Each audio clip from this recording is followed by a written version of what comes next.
ഈ കഴിഞ്ഞ വയനാട് ദുരന്തത്തില് തൻ്റെ കുടുംബാംഗങ്ങളായ 9 പേരെയും നഷ്ടപ്പെട്ട ശ്രുതി എന്ന പെൺകുട്ടിക്ക് അവളുടെ പ്രതിസുതവരനായ ജെയ്സൺ എന്ന ചെറുപ്പക്കാരൻ ഒരു ജീവിതം കൊടുക്കുകയും, പക്ഷേ ഒരു വിനോദയാത്രക്കിടയിൽ ജെയ്സണും വിധിക്ക് കീഴടങ്ങുകയും ചെയ്യുന്ന ഒരവസ്ഥ ഉണ്ടായി.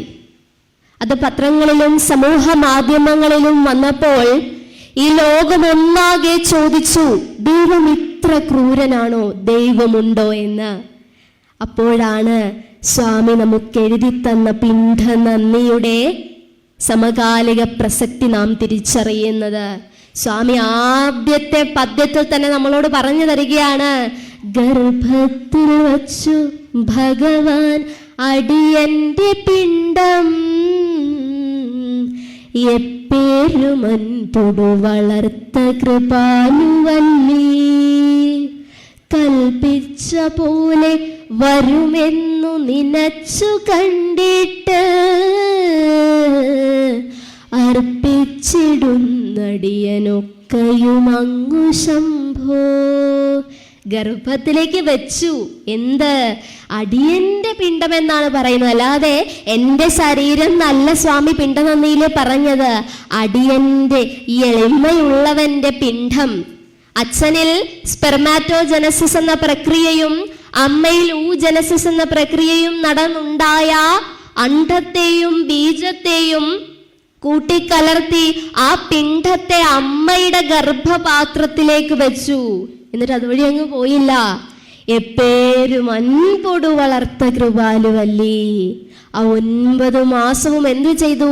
എല്ലാ കൃപയും എല്ലാ അനുകമ്പയും നൽകി ഒരു കവചം പോലെ നമ്മളെ എല്ലാവരെയും സ്വാമി കാത്തു രക്ഷിച്ചു അല്ലേ? ഇതൊക്കെ തിരിച്ചറിയുമ്പോഴാണ് എൻ്റെ അറിവില്ലായ്മ ഇല്ലാതാകുന്നത്. അങ്ങനെയുള്ള ശംഭുവിനെ, ശംഭു എന്ന് വെച്ചാൽ എന്താണ്? ശം എന്നാൽ മംഗളം എന്നാണ്. അപ്പോൾ ആ മംഗളം നൽകുന്നവനെ എന്നാണ് പിണ്ഡനന്ദിയിൽ പറയുന്നത്. ഈ ലോകം തിരിച്ചറിയാതെ പോയതും അതാണ്.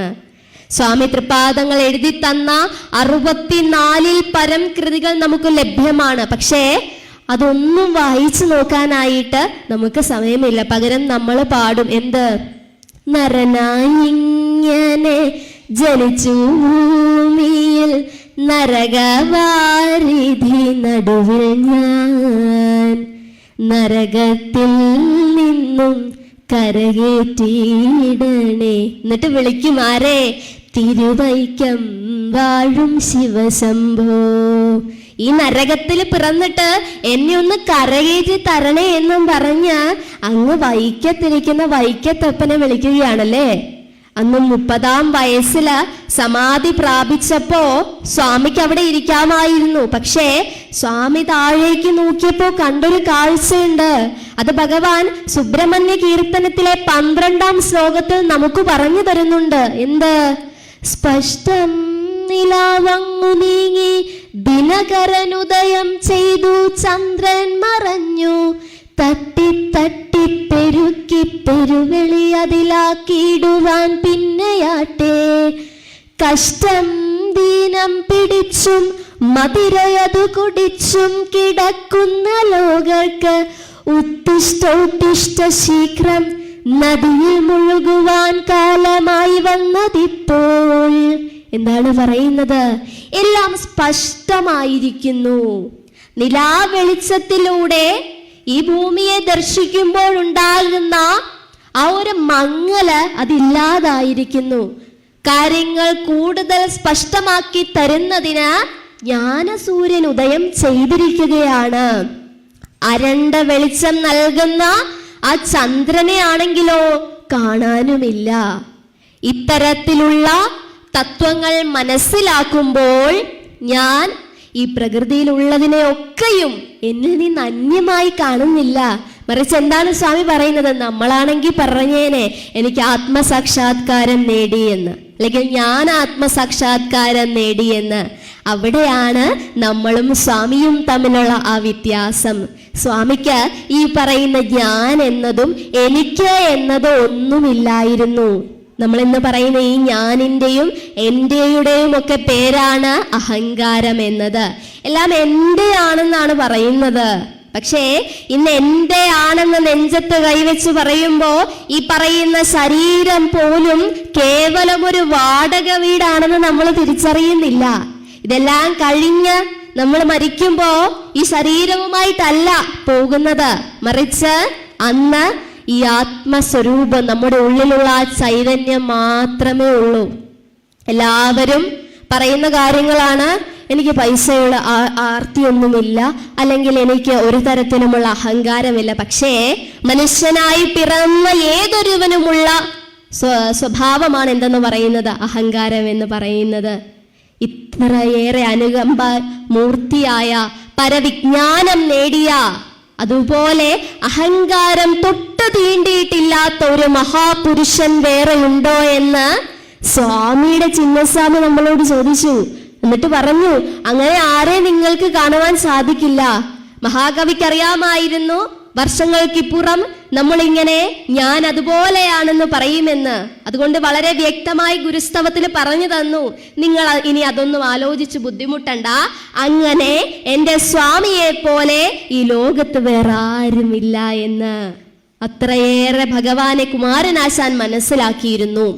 അപ്പൊ നമ്മൾ പറഞ്ഞുകൊണ്ടിരുന്നത് നാരായണൻ എന്ന പേരിനെ കുറിച്ചായിരുന്നു. അപ്പോൾ നമ്മൾ പറഞ്ഞു വന്നു സുബ്രഹ്മണ്യ കീർത്തനത്തിലെ ആ ശ്ലോകത്തെ കുറിച്ച്.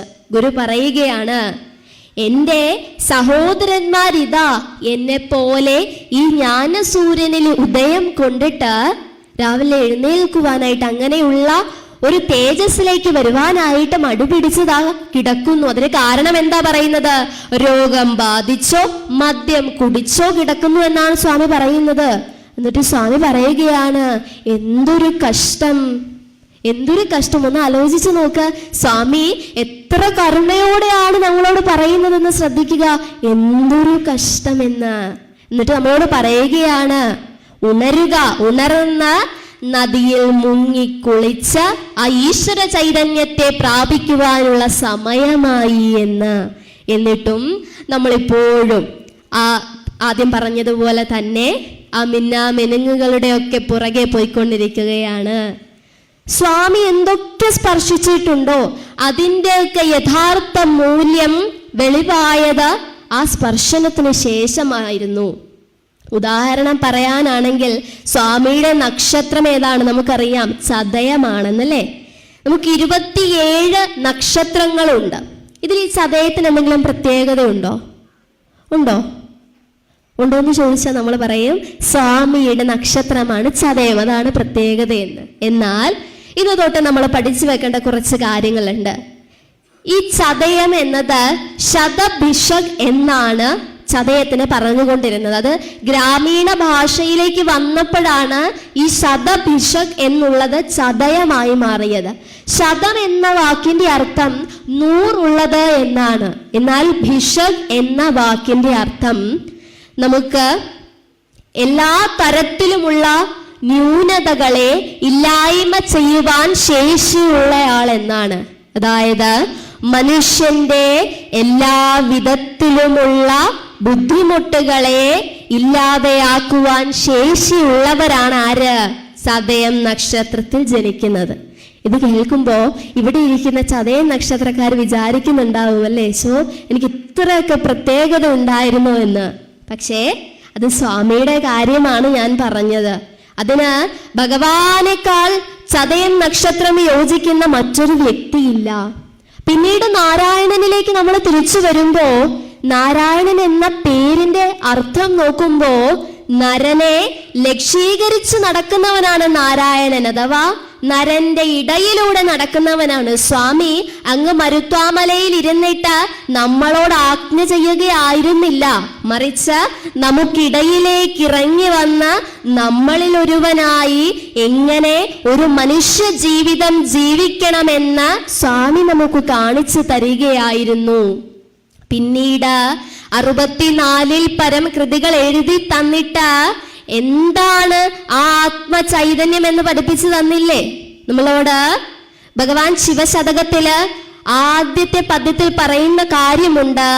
അതായത് വലിയ ചെവിയോട് കൂടിയ വിനായകൻ തൻ്റെ കൊമ്പിന്റെ ഒരു അംശം കൊണ്ട് അല്ലെങ്കിൽ ഒരു കഷ്ണം കൊണ്ട് മഹാഭാരത കഥ മേരുവിനെ വെച്ചുകൊണ്ട് എപ്രകാരം എഴുതിയോ അങ്ങനെയുള്ള വിനായകന് ആണ് നമസ്കാരം എന്ന് ശിവശതകത്തിൽ പറയുന്നത്. അപ്പോൾ ഒന്ന് ആലോചിച്ച് നോക്കുക, സ്വാമിയെ തന്നെയല്ലേ അവിടെ വിനായകനായി കണ്ടത്. ഇനി വേണ്ട, ഭഗവാൻ എഴുതി തന്ന ദേവീ പ്രണാമ ദേവി അഷ്ടകം ഒന്ന് എടുക്കുക. കുട്ടികൾക്ക് ഓർമ്മശക്തി കൂടുവാൻ ഭഗവാൻ പറഞ്ഞു തന്നൊരു കൃതിയാണത്. പാലയേതി പരിപാലയേതി പരിപാലയേതി ജപമാലയ, പാലയേതി പരിപാലയേതി പരിപാലയേതി ജപമാലയ, പാലയേതി പരിപാലയേതി പരിപാലയേതി ജപമാലയ, പാലയേതി പരിപാലയേതി പരിപാലയേതി ജപമാലയ. ഇത് കേൾക്കുമ്പോൾ നമ്മൾ ഓർക്കും ഇതൊക്കെ എളുപ്പമല്ലേന്ന് ഓർക്കും. അപ്പോൾ അടുത്ത പദ്യത്തിൽ സ്വാമി പറയുകയാണ്, പാദഭക്തജന പാലനാധിക പരായണ ഭവപയാപഹ, പൂതമാനസ പുരാണ പുരുഷ പുരന്ദരാദി പുരുപൂജിത, സാധു സാധിത സരസ്വതി സകല സമ്പ്രദായ സമുദാരത, ശാത ശാരദ ശശാങ്ക ശേഖര ശിവ ശിവ ശിവമുദീയത. എത്ര ഭംഗിയായിട്ടാണ് നമുക്ക് ചൊല്ലാൻ പറ്റുന്നതല്ലേ. ഭഗവാനിലെ കവിയെ നമുക്ക് ഗുരുവിന്റെ കൃതികളിലൂടെ സ്പഷ്ടമാകുന്നതെന്ന് നോക്കുക.